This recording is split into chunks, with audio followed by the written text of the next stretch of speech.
In your consumer news, growing concerns about inflation as new numbers show consumer confidence taking a hit. A February survey reveals consumer sentiment dropped 10% from January. This comes as the Trump administration announces new tariffs, 10% on Chinese products and 25% on all aluminum and steel imports. A new CNN poll shows most Americans disapprove of the president's handling of inflation.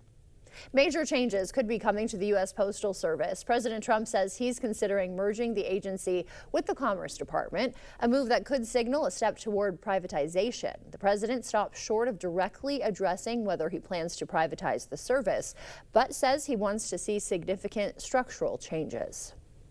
Major airlines are fighting new protections for disabled travelers. American, Delta, JetBlue, Southwest, and United challenging a rule that holds them responsible for damaged or lost mobility devices. The airlines claim the regulation put in place by the Biden administration is unlawful, arguing they should not be liable for damage caused by circumstances out of their control, like turbulence. The federal minimum wage has not been increased since 2009. Dozens of states raised it on their own, but for many workers who have families, it's just not enough to live on. Jason Allen reports. Tiana Yeldell's long day starts early in the morning. The mother of three gets her kids off to school and then heads to her job at Pizza Hut, where she cooks and delivers. Yeldell lives in Houston. The minimum wage in Texas is the same as the federal minimum wage, $7.25 an hour. She does a little better and gets $9.50 an hour plus tips, but it's not enough. These jobs gonna do what they want to do. They're gonna pay how they want to pay. To make ends meet, she has a second job cleaning cars on the city of Houston's metro system. And it's back home where she has little time with her kids. I work roughly between 75 and 80 hours a week.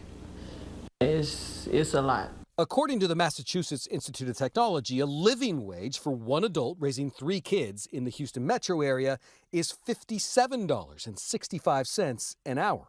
Even though minimum wages have gone up in many states and localities, they're still not paying a living wage. What is a living wage? A living wage is a wage that allows workers to be self-sufficient and provide for their families. Yeldell would like to see Texas raise the minimum wage. Almost 36 states have increased it to $11 an hour or higher.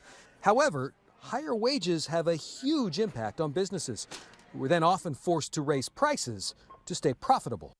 Being a mother, I do what I'm supposed to do for my kids. You know, my children feel like you always at work. And unfortunately for Yeldell, for now, the long hours are only going to continue.